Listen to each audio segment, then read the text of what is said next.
Tonight, a mediator in the crossfire. Israel strikes Hamas leaders in Qatar, where they'd been considering a US proposed Gaza ceasefire.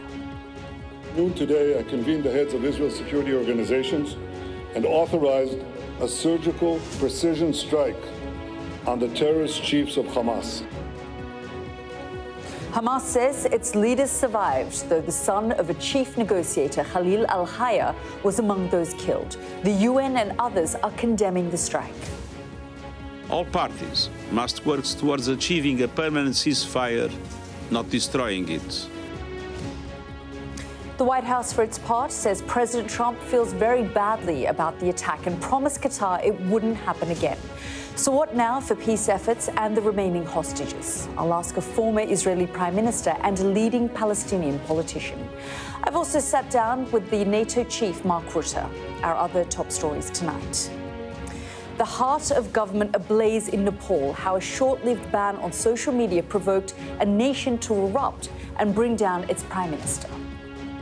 Protesters have now stormed into Parliament House. You can see them making their way up the stairs, and they're trying to take away or destroy what little is left here. And as Donald Trump insists it's not his signature on a suggestive birthday message to Jeffrey Epstein, we ask a handwriting analyst. All that and more coming up in The World with me, Yalda Hakim.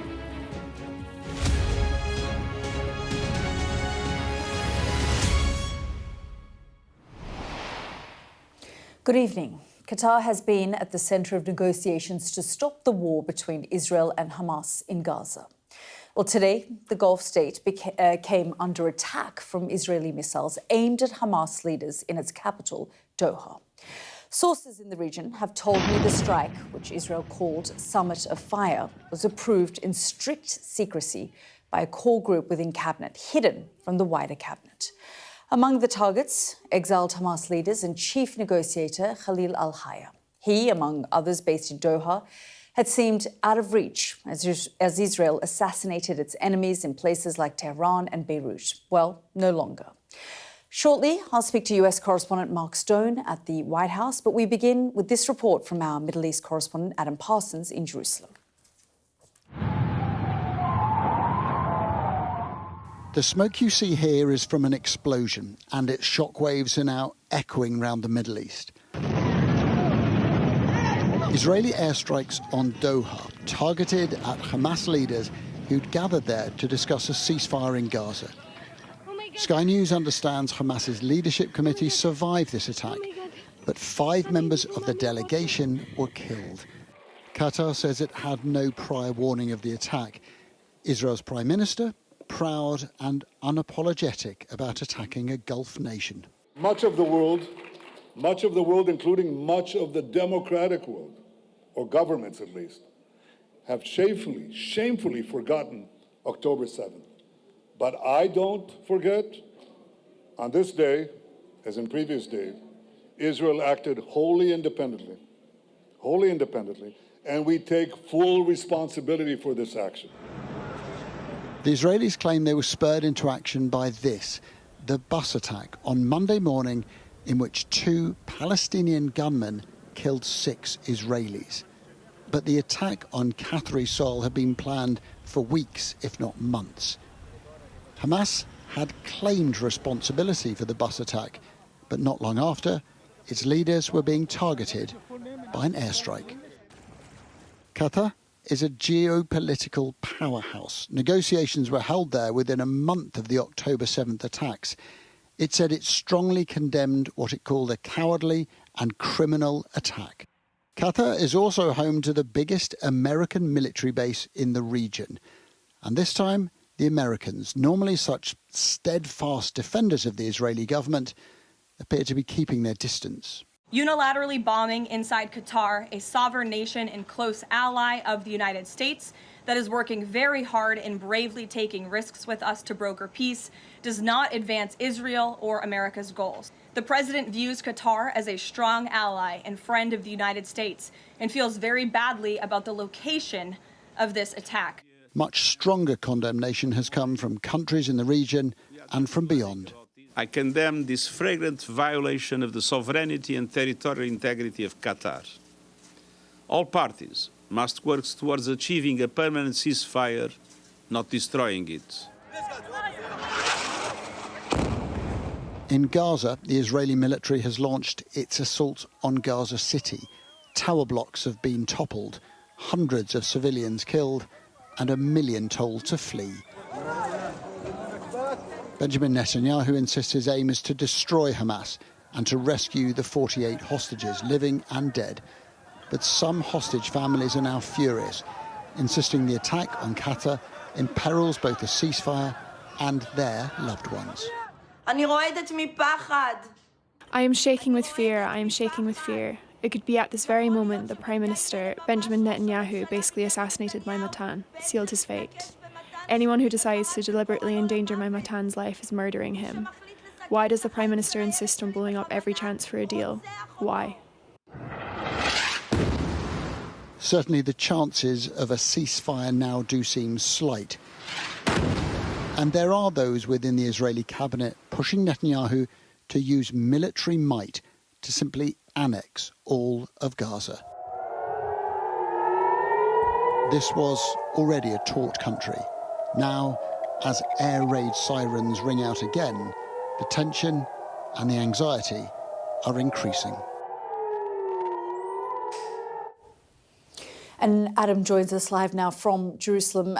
Adam, I mean, if anyone had said we'd wake up today and find that Israel had launched these strikes on a sovereign state, Qatar, a US ally, we probably wouldn't believe you. But this was an audacious strike.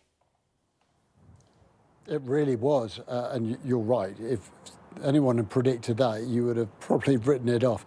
And yet it happened today, and I think it's a measure, to be honest, of the extent to which Benjamin Netanyahu believes that he can act pretty much with impunity, because he has developed this extraordinary thick skin towards global condemnation. He has been hit with a wall of opprobrium about what is happening in Gaza, about the death and destruction that has happened there. He and his government have simply sloughed off these criticisms, these allegations of genocide. They have completely written off the suggestion of famine occurring there. And to those who have pleaded for restraint, including senior members of his own military, he has pushed back, and we wait this huge offensive around Gaza City. So I think it is that partly empowers him to think that, yes, he can launch an attack on Qatar and fire missiles and not have any comeback from that beyond condemnation from what he would see as the usual sources. What will trouble him is the fact that the White House seems angry, because if there is one politician in the world that Benjamin Netanyahu fears and who he relies on, it's Donald Trump. And the idea that President Trump was angry about this and indeed spoke to the Emir of Qatar and has said, well, this won't happen again, I think might trouble Mr. Netanyahu. On the flip side of that, where was he tonight in the hours after this? He was at an belated American Independence Day celebration here in Jerusalem, and that is where he spoke unapologetically about this attack and about not forgetting October the 7th. And that is what will continue, I think, to drive him. The fact that he feels empowered and determined to avenge the 1,200 people who were killed on October the 7th. And he is listening, as so often recently, to two very right-wing members of his cabinet, Bezalel Smotrich and Itamar Ben-Gvir, who are both pushing him to go further and stronger and harder in terms of potentially annexing Gaza and encouraging settlements and potential annexation of much of the West Bank. And as long as the world merely condemns with words Mr. Netanyahu, I think he will continue to feel that he can act to an extent without being restrained, and he can act with impunity. So much will rest on whether the White House feels that its criticism, its sort of gentle restraint will hold him back, or whether he feels that he really does have to change tack. And at the moment, the words, the sense, the feeling coming out of Mr. Netanyahu's government is that he doesn't really feel he's done anything wrong. Well, Adam, thank you so much for all of your analysis there. Let's just bring in our US correspondent, Mark Stone, who joins us live from Washington. And Mark, in many ways, just to the point that Adam has made there, Benjamin Netanyahu does feel emboldened. So even though, you know, we get readouts of these calls between the Emir of Qatar and Donald Trump, who has tried to reassure him that this won't happen again, frankly, he probably can't make that kind of guarantee because right now, Benjamin Netanyahu doesn't seem to think anyone can stop him. And Netanyahu has every right to feel emboldened because you only have to look at the language that has come out of this White House for many, many months. Donald Trump has been almost explicit, certainly implicit in his view that Israel will do what it needs to do. He's literally said that on multiple occasions. Netanyahu will do what he needs to do on Gaza. And so this, I think, is the consequence of that. Netanyahu believed that he could get away with this. And I was struck at the statement from the press secretary, Caroline Levitt. I mean, talk about sitting on the fence. It was very, I mean, you know, I slightly disagree with Adam, what Adam said. That I didn't get any sense that the president is genuinely angry with Israel about this. I mean, he's not one for being diplomatic for the sake of it. If he wants to say he's angry, he will, and he didn't. You know, through that statement, he said, you know, unilateral bombing does not advance Israel or America's goals. And then he went on to say, however, eliminating Hamas is a worthy goal. And at the end, he said he feels badly about the location, but interestingly, Yalda believes this unfortunate incident could serve as an opportunity for peace. Well, I can tell you from Qatari sources I've been talking to here in DC through the day, they do not believe for 1 minute that this furthers any possibility of peace or a ceasefire. Indeed, they say it sets it back. And this morning, Qatari diplomats were saying what the Qatari Prime Minister has now repeated publicly, that they believe this is another clear attempt by Israel to undermine the advancement of any prospect of a ceasefire. So an extraordinary day here. And it's worth remembering too, Yalda, that, you know, I was listening to Netanyahu just now, and you could be forgiven for thinking that perhaps the Israelis had got new intelligence, that they'd suddenly discovered that these Hamas officials were in Doha and they needed to take them out.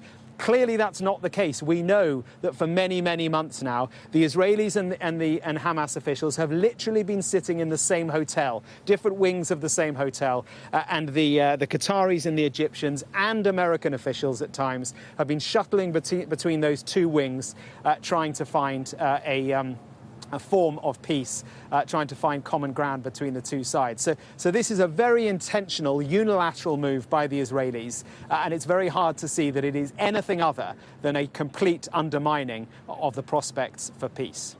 Mark, thank you, as always, for that update.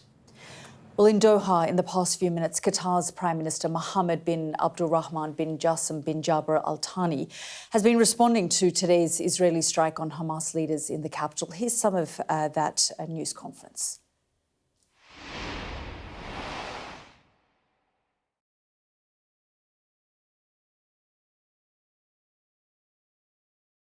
With the approval or with the knowledge? We had a very, first of all, the first part of your question, I have just answered it. The attack happened at 3:46. The first call we had from an American official was at 3:56, which is 10 minutes after the attack. And after that, President Trump has spoken with His Highness the Emir. He condemned the attack, and the U.S. government position that they have no knowledge about the attack nor any coordination about it until it started to happen. Now, when they got the alert, when the alert has reached us, that's an information that I don't know right now. What I know that the official channels that we have with the U.S. Got notified by the U.S. after the attack by 10 minutes. السؤال الرابع والأخير صحيفة الشرق. That's Qatar's Prime Minister, also the Foreign Minister, speaking a little earlier. And we've just had a statement from the Emir of Qatar, Sheikh Tamim bin Hamad Al Thani. Part of it reads, such as this: the state of Qatar condemns and denounces in the strongest terms this reckless criminal attack, considering it a flagrant violation of its sovereignty and security and a clear breach of the rules and principles of international law. Qatar will take all necessary measures to protect its security and preserve its sovereignty. So that was the Emir of Qatar putting out a statement. And as we said, he has spoken to Donald Trump as well, who attempted to reassure him that this sort of thing will not happen again. Well, let's bring in now the former Israeli Prime Minister, Naftali Bennett. Mr. Bennett, thank you very much for joining us here on the programme. And we've just read that statement from the Emir of Qatar, who has said this is a flagrant violation of its sovereignty and security and a breach of international law. This is a blatant disregard for international law, isn't it? No, international law starts with the duty to defend your citizens. And I want to say that international law does not provide immunity for arc terrorists and the masterminds of terror attacks, wherever they are. We'll get to any terrorist wherever he may be. Well, in fact, international law is very explicit. No state may attack another without Security Council approval or a case of direct self-defence. So, frankly, you didn't seek any of those approvals. You've gone into sovereign territory, crossed the skies and launched this strike on a sovereign state. You know, when the U.S. went out and took out Osama bin Laden in Pakistan, they didn't notify Pakistan in advance. That was also a sovereign country. You have to do this in order to eradicate terror.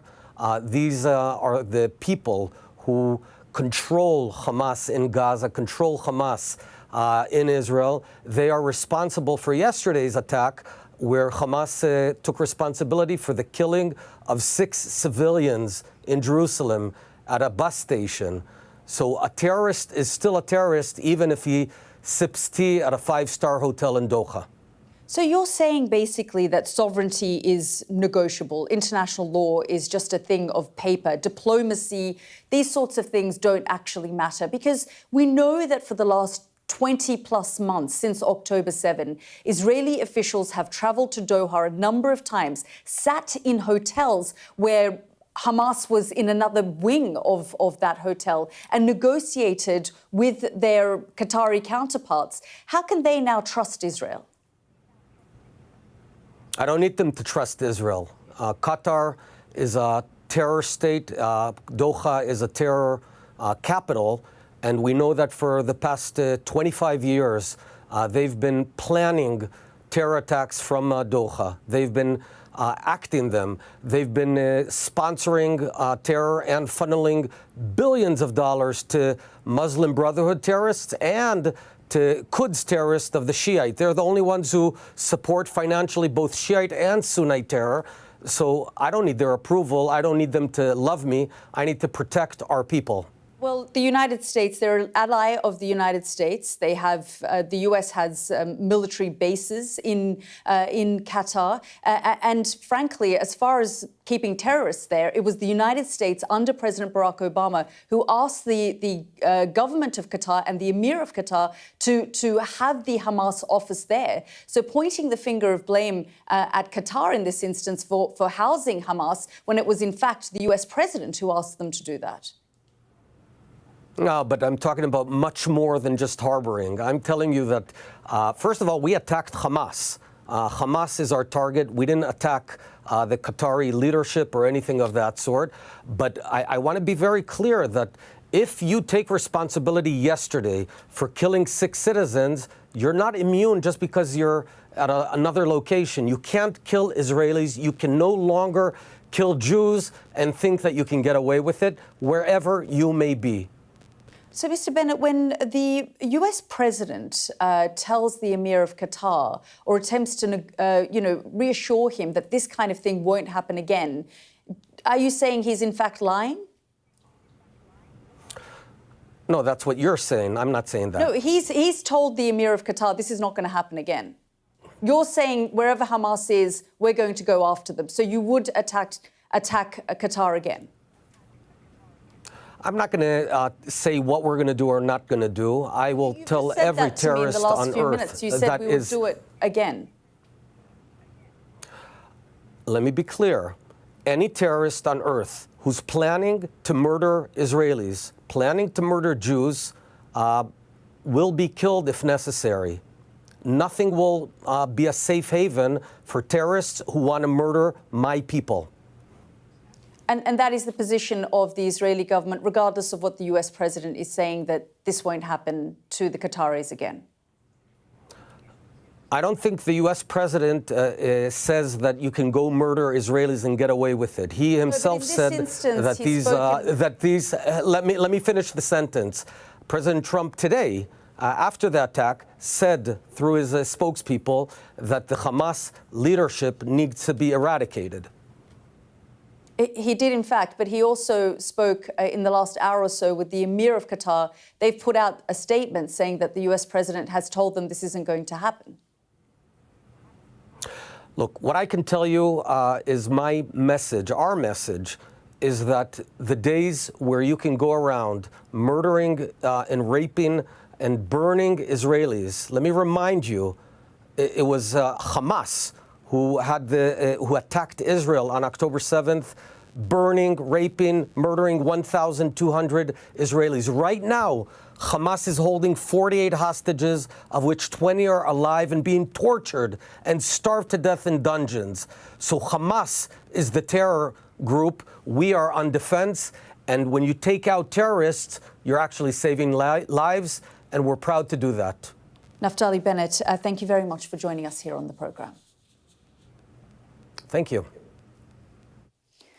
I'm joined now by Mustafa Barghouti, Secretary General of the Palestinian National Initiative. Mr. Barghouti, thank you very much for joining us here on the programme. I just want to get your reaction to the events that have unfolded today and the strikes that Israel has launched on Qatar, targeting Hamas leadership.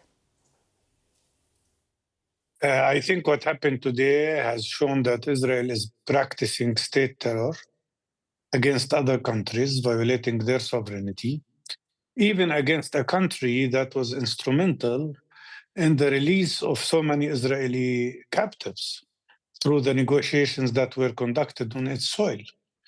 I think what we've seen today has given us the proof that Israel is undermining any possibility of reaching a ceasefire and the negotiations that were supposed to reach a ceasefire. But unfortunately, it also has shown that Israel is declaring that its intention of violating international law whenever it wants. And that is the explanation of the behavior of Mr. Netanyahu, who practically says that he has the right to attack any country, anytime, anywhere, whenever he wants. We've never seen such a behavior, except maybe since the Nazi time during the Second World War, when a country gives itself the right to attack other countries. Let me remind you that Israel has been attacking not only Palestinians in the West Bank and Gaza, but also Lebanon and Syria, and of course Yemen, and now Qatar. Qatar, the peaceful country, the country that has no conflict with anybody, that has done everything to be a mediator in so many conflicts, and that has been instrumental in all the previous negotiations. It is truly shocking that such a thing could happen. Mr. Barghouti, you just quoted there what the Israeli Prime Minister Benjamin Netanyahu earlier said. I also just in the last few minutes spoke to former Prime Minister Naftali Bennett, who reiterated that anyone who attacks Israelis, attacks Jews, will be punished no matter where they are in the world, regardless of whether they're in Qatar or elsewhere. That is how he justified today's attack, and said that Hamas is a terrorist organization and therefore they are fair game. They weren't targeting Qatar, they were targeting Hamas. He spoke about the 6 Israelis that were killed. I don't want anybody to be killed. But why didn't he mention the fact that Israel has killed already 65,000 Palestinians in Gaza? 83% of them are civilian Palestinians, including 200,000 children. What do you call a country that kills 20,000 children? That would be classified as a terrorist state. And that is exactly what Israel is about. But he speaks about Jewish people only because he believes in Jewish supremacy. He believes in the fact that Israel has the right to have self-determination for Jewish people, but not for Palestinians who live on the same land. That's the kind of racism that we face. He didn't mention the fact that Israel has already destroyed more than 90% of all homes in Gaza. And he didn't mention the fact that Israel has already killed or injured 11% of the population of Gaza. Apply that to the United States of America, you would be talking about 33 million people killed or injured in the course of 23 months. This behavior is unacceptable. I think the life of a Palestinian is equal to a life of a Jewish person. You can't say that a Jewish person should be saved, but a Palestinian life is worth nothing, and that Palestinians can be killed. That is exactly what terror is about. When you classify another people as people who can be killed, who can be occupied, who can be conducted or subjected to apartheid. And that's exactly what we have. For 77 years, Israel has ethnically cleansed 70% of our people, have occupied our country, have imposed apartheid system on us, and now they are killing people. And now, without any kind of shame, they declare that they want to evict and ethnically cleanse 1.1 million people from the city of Gaza, threatening people with bombardment. You can see that on TV. That is a behavior of a terror state. Mr. Barghouti, we've spoken over the course of the last 24 months since October 7, since the violence in Gaza began as well. Are you disappointed in the way in which the international community, the United States, the West has responded, statements or inaction? They're talking about recognizing the state of Palestine and trying to push for a two-state solution. But do you feel that all of these things are just statements and not any real action to bring the violence in Gaza to an end? Absolutely. You're absolutely right. And thank you for this question. Because in reality, what is being slaughtered today in Gaza, what is being destroyed also in the West Bank, by the way, where we are subjected to settler terrorist groups armed by the Israeli army and supported by the Israeli army, burning houses, killing people, shooting children. All of that is happening because what we see is not only the slaughter of the Palestinian people, but the slaughter of the international law and the international humanitarian law. And we are absolutely, of course, disappointed. Recognition of Palestine is welcomed because it affirms our right of self-determination, but it's not enough. It's too late and too little and is not enough. The only thing that will restrain Israel if these countries, the Western countries, do to Israel what they have done to other countries. Why 11,000 sanctions on Russia in less than 2 months and not a single punishment act on Israel, not a single sanction for 77 years of oppression, ethnic cleansing and displacement, and now these massacres that are happening in Gaza? Yes, we are disappointed about all those who used to come and teach us about international law and humanitarian law and human rights and democracy, and we believed them. I believed them. I feel betrayed. Our people feel betrayed because they have not done anything serious about stopping Israel from continuing these massacres against us. Mr. Barghouti, thank you very much for joining us here on the programme. Thank you. Now, we've just got some developing breaking news. President Trump has just posted this on Truth Social, and I'm just going to read it out to you.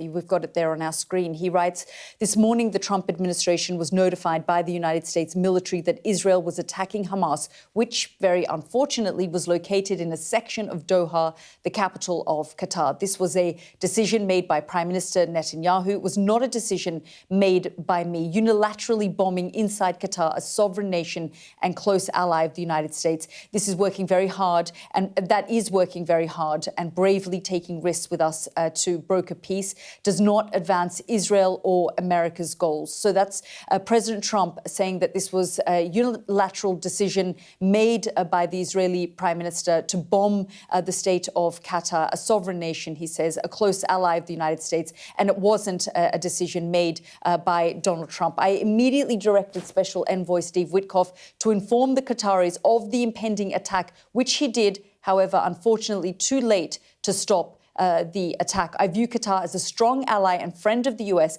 and feel very badly about the location of the attack. So that's a statement from President Donald Trump distancing himself from this attack on Qatar, which, of course, as we've reminded our viewers, has a large military airbase in Qatar. He describes Qatar as an ally of the United States. He said that he immediately asked his special envoy, Steve Witkoff, to inform the Qataris of the attack. However, it was unfortunately too late. He does go on, though, to talk about the importance of ending the war, that he urged the Prime Minister. He spoke to Prime Minister Benjamin Netanyahu after the attack and told him that he wants to make peace, and that he says that Hamas needs to release the hostages. So that's a statement there on Truth Social by President Trump. Now, a little earlier, I spoke to NATO Secretary General Mark Rutte. We mostly discussed Ukraine, where the war is worsening despite efforts to secure a ceasefire. But I began by asking him what he made of today's attack in Doha. Have a listen. I understand, but when I became Secretary General of NATO, I decided to really concentrate on the Euro-Atlantic. There is so much going on there. Individual allies, of course, are navigating the crisis, and we all want the fighting to stop. We all want the hostages to be released. But I think it is not up to me to comment. But you don't think that Israel attacking a sovereign state, seemingly with some form of impunity, what sort of example and message do you think it sets, especially if we're talking about Vladimir Putin? Would he be looking at the situation with some form of satisfaction? I understand the question. If I was you, I would also have asked the question, but I really have to limit myself to my job. When I was Prime Minister, I was commenting on the whole world. Now I really have to concentrate on what's happening US, Europe, how to keep Ukraine strong in the fight, how to make sure Europe speeds up when it comes to spending and the defense industrial production, all that. So my plate is full. And of course, I'm very interested in what happens in the Middle East. I follow it with great interest. I might have my private views on that, but I think I should keep them for myself. Well, if we look at the situation then in Ukraine, and the situation in Ukraine, you've said in the last week or so, and I'll quote you, it's not up to Russia to decide if Western troops can be sent to Ukraine as part of any peace deal ending the war. Exactly. I mean, for Vladimir Putin, though, that is a red line. He has made that clear. And it doesn't appear like Donald Trump is ignoring that request. Well, I would say let's have only a limited interest in what Putin is saying. In the end, he started the war. He invaded Ukraine without any reason. It was unprovoked. And President Trump is the one since February who really tries to break the deadlock, who wants to bring this war to an end. And we all know a conflict like this can only be brought to an end when the American president is personally involved. And he is involved. He is working actively at this. And NATO, having now committed to the 5% spending, is a clear signal to Russia we are serious. NATO and the US together now making sure that there is a weapon flow into Ukraine, including American weapons, lethal weapons, is a clear signal to Putin we are serious. The fact that the Americans put secondary sanctions on India is a clear signal we are serious. So we are all trying to put maximum pressure on the Russians to come to the table. It's not maximum pressure, though, because Vladimir Putin just in the last few days in Beijing pointed the finger of blame at the West and said it was the West who provoked the war in Ukraine. It wasn't Russia. And he said we can try and do this peacefully, or we can continue to do this militarily to bring this to a war to an end. I think you and I, when we would have made this huge mistake by invading another country, and luckily you and I didn't.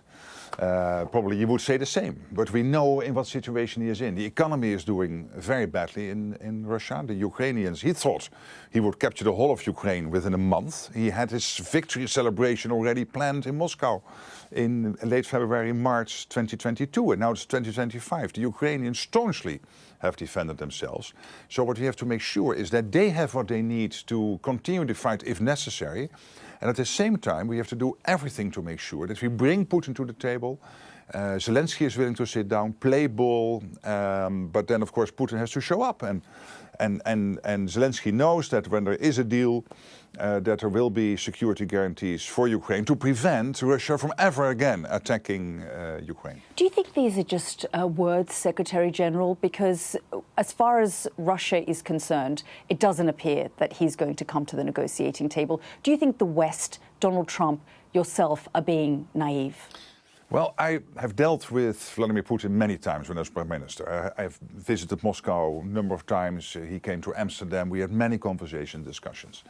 He will only come to the table when he comes to the table. Until that moment, he will maximize his demands, go back into history of Russia, as they always do, and explaining why Ukraine should never have been a separate sovereign state on its own. So all these crazy stories he will keep pumping out. But what we need to do is to stay absolutely focused with the Ukrainians, making sure that as long as the fight continues, they are able to do that. But at the same time, under President Trump's leadership, making sure that we do everything to bring Putin to a place where he will start to sit down, where he will start to negotiate, which is crucial. Do you think Alaska was premature? Because, I mean, since Alaska, if we look at the number of attacks, Vladimir Putin has launched some of the largest scale attacks since this war began, since the red carpet was rolled out for him in Alaska. Well, Alaska, I think, was good. And I was in favor of that meeting because it was an opportunity for President Trump to test Putin how serious he is. After Alaska, we had a very successful meeting on the Monday after that Friday in Washington with European leaders, with President Zelensky. I was myself participating.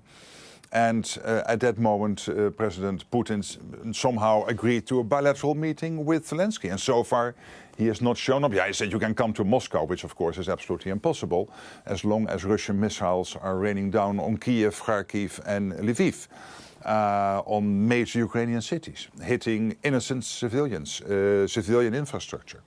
But I think testing him, President Trump constantly reaching out, making clear to him that there has to be a deal done, and that in the meantime, the Americans, as they do, will keep on supporting Ukraine. Do you urge President Trump to then put stronger sanctions on Russia? Why isn't he doing that? Well, I think we can only say that the Americans have put strong sanctions on Russia. But Russia is bypassing all of those sanctions. Yes, that's true. But also the European sanctions are sometimes bypassed. And one of the biggest countries doing that is China. They still deliver dual-use goods into Russia. They still are active in terms of sanctions circumvention. But look at the secondary sanctions the Americans put on India. That was a major step. India, but that's not Russia. That's punishing an ally, a strategic partner, who then went straight into the arms of Xi Jinping 2 weeks later. That was a fundamental error on the part of the US administration. I beg to differ. I think putting pressure on the ones having that close relationship with Russia, like India, and therefore telling Delhi, hey, if you are serious, if you really want to end this war, you have to call Moscow. And if you don't, we will put secondary sanctions on you. That's what the Americans did. He went and he hugged Vladimir Putin. That was his response. Yeah, but I mean, Prime Minister probably you and I, again, if we would be in a position like that, would do the same to at least air some confidence that we are still playing ball, etc. But I'm absolutely convinced. The US is one of the biggest trading partners for India. China, one of the biggest trading partners is US. They all have these sanctions now, secondary sanctions hanging over them. Brazil, Indonesia, all potentially. And when President Trump announced that he would put secondary sanctions on countries still trading with Russia, if they would not at the same time put pressure on Russia to end the war, was a clear signal, was mid-July, and then only a couple of weeks later he basically acted on India. So I'm not criticizing the US on what they are doing in terms of putting pressure on others. It doesn't mean that it immediately solves the problem. That's not the case. It is not that with one action, with one intervention, you can solve this war. It has to be multifaceted on many fronts. That's exactly what they and we collectively are doing. There is concern that you won't confront Donald Trump on some of the policies and the pushback that he is making, including the daddy diplomacy. Can I ask why you felt you needed in that moment to call him that? Well, the daddy thing was because I made a language mistake. What I wanted to say, what I probably should have phrased, is that sometimes it is up to the grown-ups in the room, which is always the US. It is 25% of world economy, world defense. And this was because that morning, this is now 2 months ago, he was very angry with both the Iranian president and the Prime Minister of Israel. And he said, hey, he was very tough. And I said, sometimes daddy has to be tough. And of course, there is this language issue that daddy means multiple things. And I didn't realize that completely. But what I meant to say was, and probably should have phrased better, is that it is up to the American president, and Trump is doing this, and that's what I commend him for, to take that leadership role in the Middle East, when it comes to India, Pakistan, when it comes to, in this case, Ukraine, Russia. We cannot end these conflicts without the president of the US being personally involved. He is personally involved. He wants to end the bloodshed. I commend him for that. He made NATO to really reinvigorate itself by this 5% spending commitment we came to in the The Hague summit. So I think we are all better off for him being president of the United States. Can I just ask, do you ultimately, though, believe, and it appears that Donald Trump does believe, that Ukraine will have to give up territory and that you can't offer the kind of security guarantees if we're being completely realistic? Well, you know, in the end, it is up to President Zelensky to negotiate. That's what we all are saying, including the American president. It is only one person who can negotiate with Putin and decide on what he can do or cannot do. What he knows now is that the Europeans have agreed on a package with Canada of security guarantees, and other partners partners of NATO outside Europe. These are European nations and other countries working together to put in place security guarantees that if there is a peace deal / a long-term ceasefire, he knows Putin will not attack again. And the Americans have said, we want to be involved, which is very important because with an American involvement, of course, the security guarantees will be much stronger. But then in the end, against that background, it will be Zelensky who has to sit down with Putin, and he has to decide what he can do and what he cannot do. That's a sovereign country. He was invaded. He is the only one who can decide about all these issues. Mark Rutte, thank you so much for your time. Thank you so much. That was the Secretary-General of NATO speaking to me there a little earlier. Let's go to Nepal now, where although the Prime Minister has resigned, huge anti-government protests have continued. At least 19 people have been killed in what began as young people taking a stand against bans on social media. Our Asia correspondent Cordelia Lynch reports from Kathmandu. Chaotic, kinetic, possibly seismic. Fury on the streets of Kathmandu. A generation that yesterday may have felt under siege, today looked on the offensive, empowered, emboldened. It's the beginning of the revolution. The government lifted its social media restrictions. The Prime Minister resigned. But it wasn't enough. These young people defied the curfew, their fight for something far deeper and more entrenched. This is about more than social media platforms and freedom of speech. There is real rage in the air. People have deep concern about corruption in their country. They want to see meaningful change, and they say they won't stop until they get it. This was about dismantling symbols of the ruling elite. Politicians were chased through the streets, some attacked. It felt like a government in retreat. This protest is not against the social media ban. This is against the big corruption that these ministers have done for the past 2 decades. We were suppressed. Now we have our voice. Homes were burned. Police stations targeted too. And here, the very heart of government in flames. This is Parliament House in Kathmandu, the centre of political power where lawmakers pass legislation. But look at it now. It has been burnt. Protesters here. And what's so striking is we haven't seen any police, any security forces. After years of fermenting frustration over social inequality and corruption,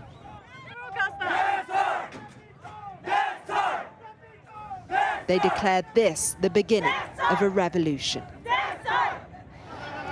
Gleefully clutching mementos of the political class they feel has failed them for so long. Things have shifted quite fast here. Protesters have now stormed into Parliament House. You can see them making their way up the stairs, and they're trying to take away or destroy what little is left here. There's the thud of things crashing around, broken glass all over the floor, and fires too. They want to make clearly the biggest possible statement they can. They have given us open challenge. They have given the open challenge to Gen Z. They have given the open challenge to the 21st century Gen Z. Are you worried about more violence? 19 people already have died. I think to gain something, you have to lose something. So they are patriots for us. They hope they're on the cusp of victory.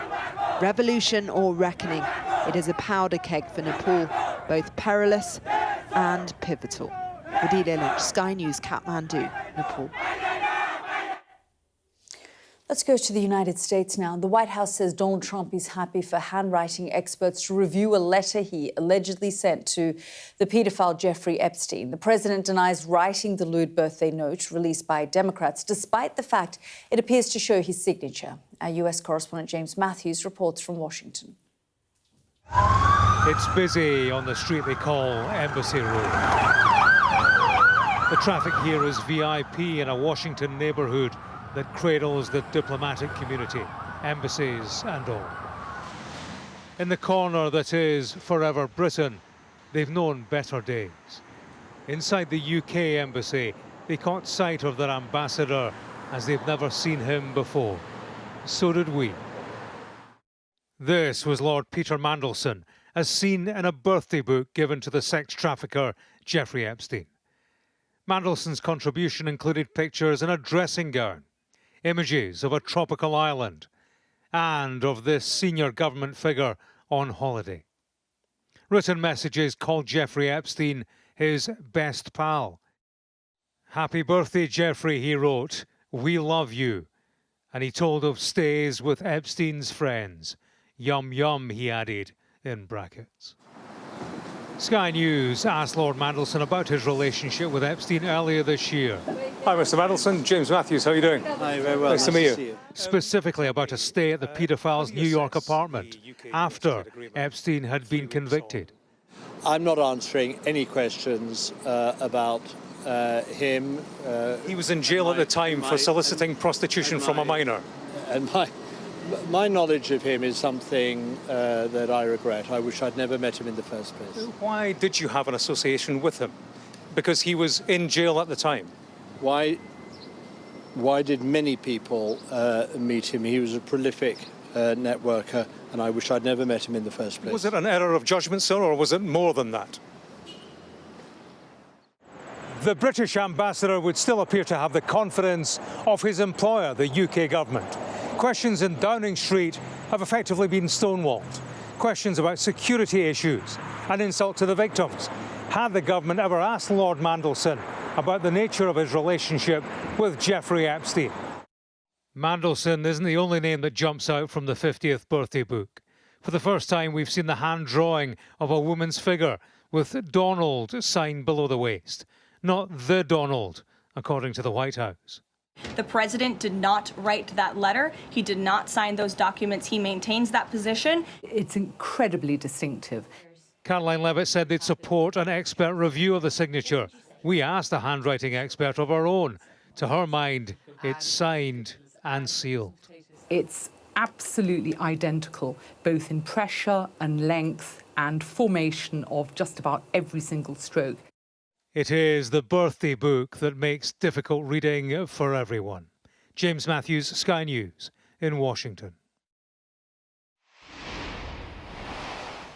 Now, earlier we broke some news from President Trump's Truth Social account, a statement he'd put out about Israel's attack on Hamas in Doha today, where he said he regretted what had happened and he'd reached out to the Qatari emir. But he's also now got another statement out on Truth Social, and this one is focused on a person kidnapped in 2023 while doing research in Iraq, Elizabeth Surkov, a 38-year-old graduate student at Princeton University. She is an Israeli as well as a Russian citizen, and she was kidnapped, as I said, in Iraq. And this is the statement that President Trump has put on Truth Social. He says, "I'm pleased to report that Elizabeth Surkov, a Princeton student whose sister is an American citizen, was just released by Kataib Hezbollah and is now safely in the American embassy in Iraq after being tortured for many months. I will always fight for justice and never give up. Hamas released the hostages now." So while all of the focus has been on the hostages in Gaza, this particular student, 38-year-old Elizabeth Surkov, who was kidnapped in 2023 while doing research in Iraq, has just been released and is now in the American embassy in Iraq.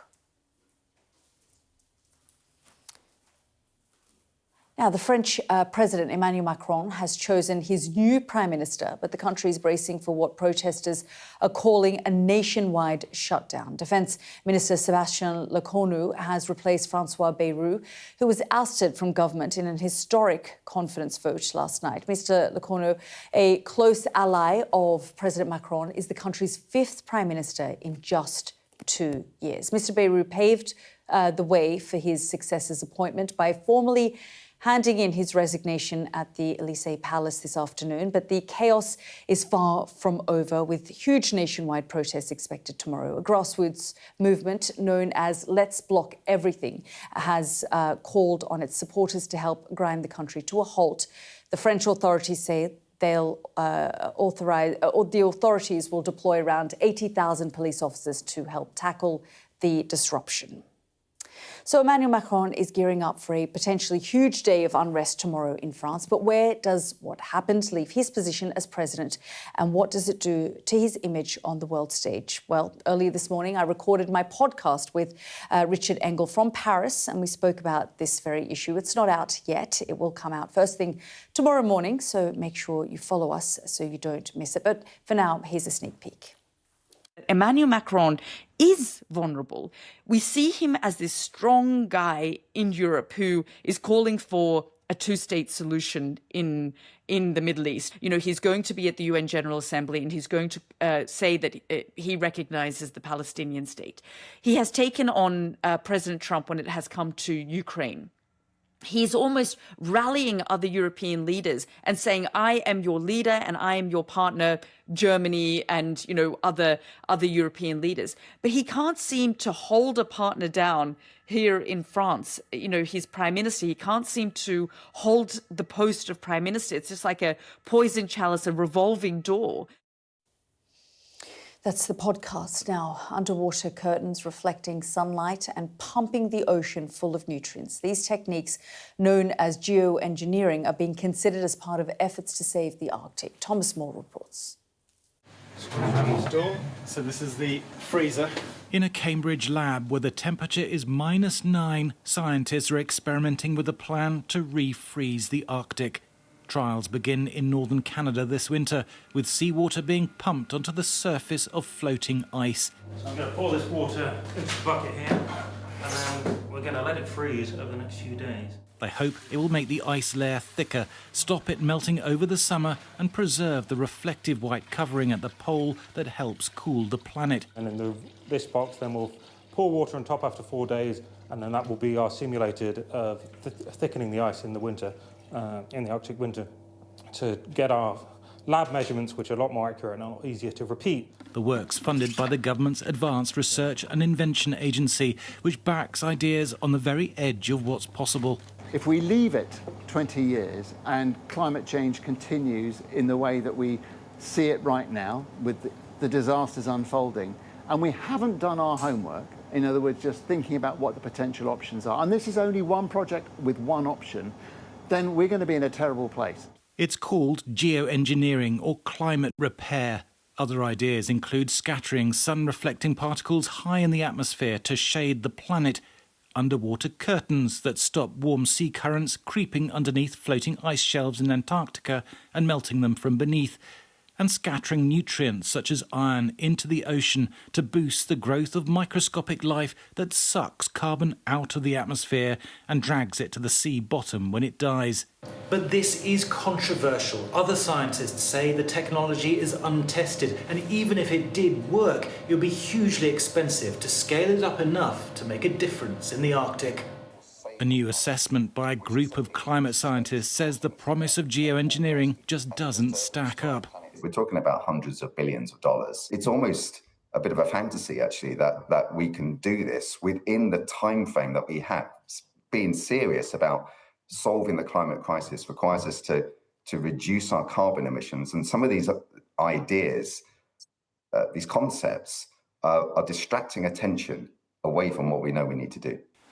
The Arctic is warming 3 times faster than the rest of the planet, raising sea levels and increasing the risks of extreme weather in Europe.